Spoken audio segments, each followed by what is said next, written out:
Hello friends, how are you? Hope you're all healthy and happy. Make sure to watch until the end to catch everything clearly. Have you heard of this He-111, the iconic bomber? Initially designed as a civil airliner for Lufthansa, the aircraft's true significance lay in its potential to function as a medium bomber for the Luftwaffe. Having been deployed in both the Spanish Civil War and World War II, the He-111 initially experienced significant successes. However, when confronted by the advanced fighters of the Royal Air Force, it was compelled to conduct its operations nocturnally. Even with these challenges, the aircraft persisted in service, with its civilian models still operational in Spain into the 1970s. During the Battle of Britain, the Heinkel He-111 stood out as a particularly destructive aircraft in terms of strategic bombing. Unlike several of Britain's bombers, the He-111 wasn't specifically designed for World War II. Due to the Versailles Treaty's restrictions, Germany was prohibited from having a military air force. As a result, many aircraft were secretly developed, often under the pretense of being for Lufthansa Airlines, and the He-111 was one of them. As early as 1934, the Luftwaffe had commissioned the construction of a large commercial airliner. Its design was unique. It had to be easily and affordably transformable into a bomber that met the German military's requirements. The He-111 was designed by the Gunther brothers, who were pioneering aircraft designers. Walter and Dr. Siegfried Gunther built upon the foundation of the Heinkel He-70 Blitz. 3 prototype versions of this aircraft were developed. The inaugural prototype took to the skies with Flugkapitän Gerhard Nitschke at the helm on February 24, 1935, in Rostock-Marienee, Germany, powered by twin 660 HP WWII 6.0Z engines. The subsequent prototype, designed for civilian purposes, had a reduced wingspan, featured 2 passenger cabins, and reserved the nose for mail storage. 2 of these were dispatched to Richlin, Germany for testing, but due to inadequate handling, power, and overall performance, they were declined and later sold to China. In a bid to rectify these shortcomings, a 5th prototype was crafted, equipped with 2 1000 HP Daimler-Benz DB600 engines. This model took flight in early 1936, serving as the foundation for the subsequent production model. By autumn 1936, these production models, the He-111 Billion 1 powered by 880 HP DB600 engines, and He-111 Billion 2 with 950 HP DB600 CG engines, started emerging from the Marienee facility in Germany. The Reichsluftfahrtministerium was so impressed by the Heinkel's enhanced performance that they ordered in such quantities that new production facilities had to be erected in Oranienburg, Germany, with completion in 1937.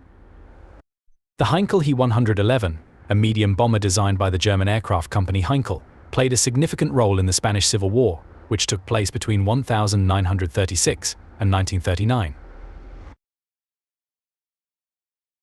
This conflict served as a prelude to World War II and acted as a testing ground for new military technologies and tactics. Here's a brief overview of the role the He-111 played in the Spanish Civil War. The He-111 was first introduced to combat during the Spanish Civil War, where it was deployed by the German Luftwaffe in support of Francisco Franco's nationalist forces against the Republican forces. The Germans used the conflict in Spain as an opportunity to test their new aircraft under combat conditions. The He-111 was part of the Condor Legion, a unit of German aircrew and aircraft sent to aid the Spanish nationalists. The Condor Legion played a significant role in the war and was instrumental in the nationalist victory. The He-111 flew numerous bombing missions during the war. The He-111 could operate both by day and night, targeting infrastructure, enemy troop concentrations, and other strategic locations. Its involvement became famous after events such as the bombing of Guernica in 1937, although the primary bombers in that raid were German Junkers Ju-52s and Italian Fiat BR.20s.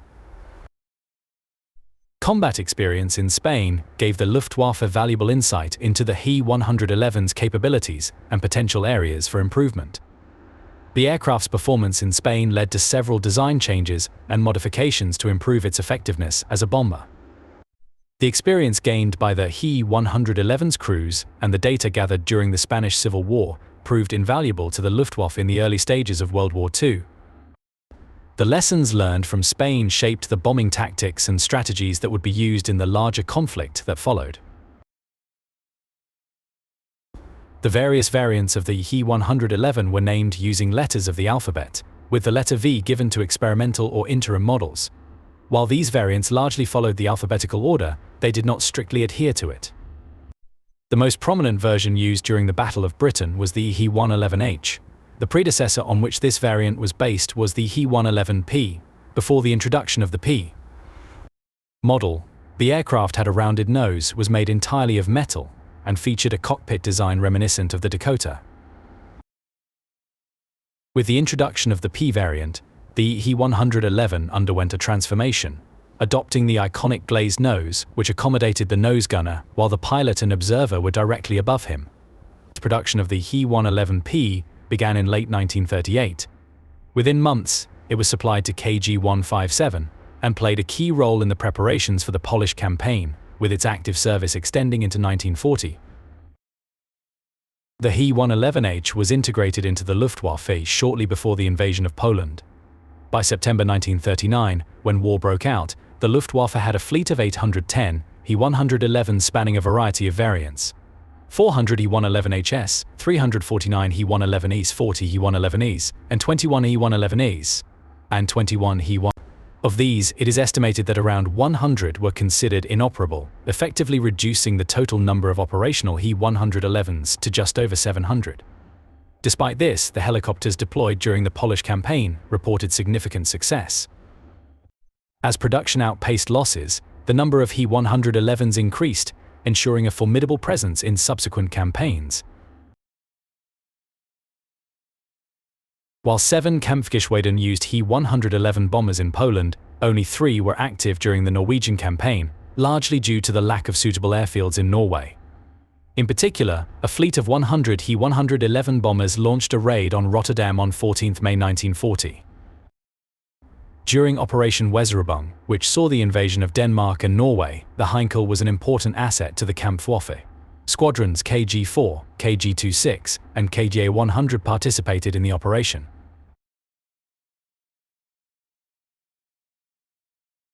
The occupation of Denmark was rapid, lasting less than a day, with minimal casualties and 0 aircraft losses. One of the He-111's initial tasks, along with other Luftwaffe units, was to counterbalance the British Navy's dominance in the North Sea. Their mission to support the German naval task force, which included the heavy cruisers Blücher and Lotso, the light cruiser Emden, and other naval assets on their way to Oslo.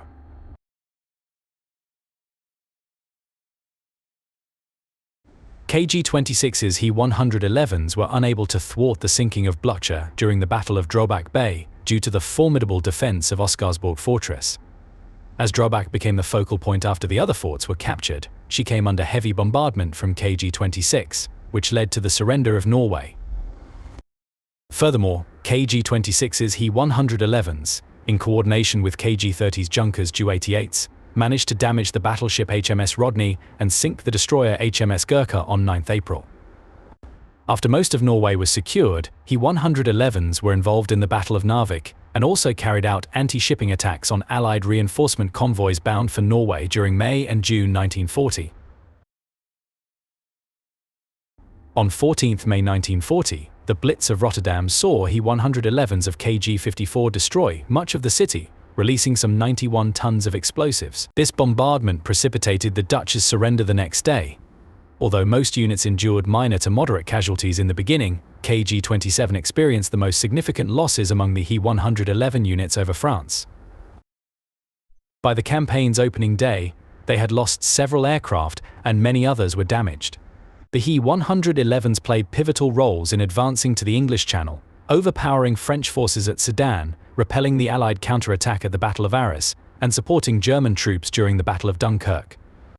A large portion of the German bomber missions during the Sedan breakthrough, which totaled 3,940 sorties, were executed by He-111s, leading to the French defence's collapse and paving the way for the German strategy of Fall Gelby. He-111s, due to their significant bomb capacity, were given the critical task of disabling the French rail infrastructure in regions like Reims and Amiens. Their bombings effectively hindered French troop movements, stalling reinforcements and retreats. As Fall Gelb wrapped up, the He-111 units geared up for full rot. In Operation Paula, aimed at neutralizing the residual French aerial might in the Paris vicinity, around 600 He-111s and Do-17s were deployed. Despite intense engagements and bombings, the remnants of the Armée de l'Air endured. Subsequent He-111 casualties remained relatively low with a few exceptions. Overall, the He-111 had a commendable performance during the French campaign, albeit with a notable uptick in losses compared to prior campaigns. Its lackluster defensive firepower was a primary factor for these losses and would later be glaringly evident during the Battle of Britain.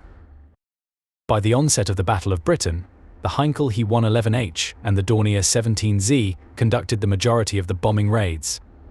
Although most other variants had phased out, evidence indicates a Heinkel downed over Middle Wallop on August 14, 1940 was a He-111P, suggesting some older models still participated in attacks on Britain. The differences mainly pertain to the engines, with some additional tweaks. For instance, the initial He-111H1, derived from the He-111P, employed Junkers Jumo 211 engines. The He-111H2 incorporated the enhanced Jumo 211A3 engine, while the He-111H3 was powered by the Jumo 211D1 engine and featured a forward-firing 20mm cannon, primarily for anti-shipping roles.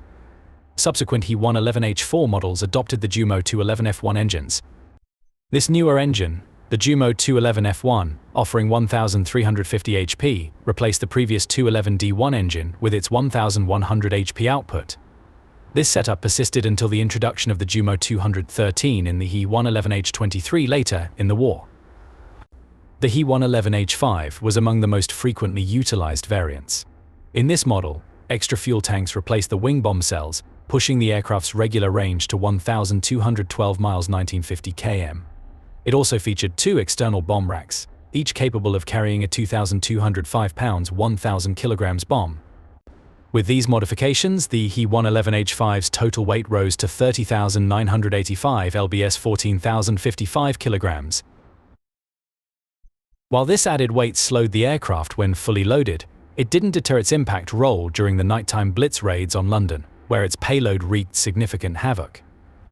The Luftwaffe aimed to concurrently target industrial, transport and civilian areas, but couldn't effectively do so. Nonetheless, the He-111 played a significant role in the bombings of Birmingham, Bristol, Barrow, Coventry, Liverpool, Plymouth and Southampton, resulting in extensive destruction. While clouds often obscured some targets, Heinkels equipped with X-Gerat still managed to cause significant harm. The British responded by setting up decoy sites to divert bomber attention and deploying the Meakin system to interfere with Luftwaffe beacon signals. During the battle from July to October 1940, 242 He-111s were shot down. This number was considerably lower than the 303 Ju-88s lost. Meanwhile, the Dornier Do-17 had the fewest losses among the three German bomber types, with 132 down during the Battle of Britain. On June 22, 1941, Adolf Hitler launched Operation Barbarossa, Germany's assault on the Soviet Union. At the outset, 3 Kampfgeschwader squadrons were equipped with the Heinkel. KG-53 supported Army Group North under Luftflotte 2, KG-27 backed Army Group Centre under Luftflotte 4, and KG-55 was assigned to V. Fliegerkorps. Throughout the campaign, the He-111 primarily offered tactical aid to the German army. There was minimal focus on strategic bombing, as it was anticipated that such actions would only become necessary after securing the European portion of the Soviet Union, up to the boundary often referred to as the A line, linking the cities of Arkhangelsk and Astrakhan. From 1941 to 1942, the He-111's tactical utility was curtailed due to its less agile nature and sizable design. Consequently, its primary mission became targeting trains.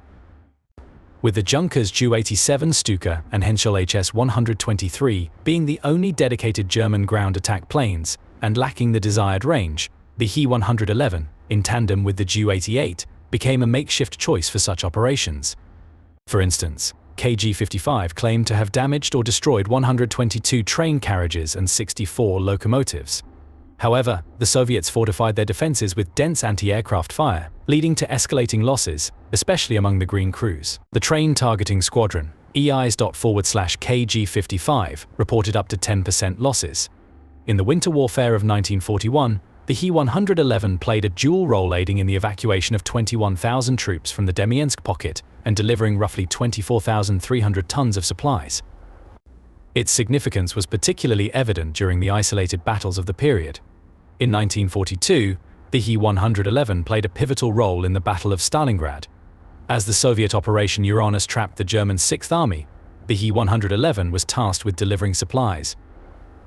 Despite their efforts, the mission was unsuccessful, leading to the obliteration of the Sixth Army. During the siege, heavily fortified Soviet defenses around Stalingrad claimed approximately 165 He-111 aircraft. On the Eastern Front, the role of the He-111 remained consistent with its prior assignments. Thank you for watching. We hope you enjoyed this journey through history. Please forgive any mistakes. This is a story brought to life for entertainment, like a film on screen or a tale told by the fire. Thank you, and goodbye. Bye.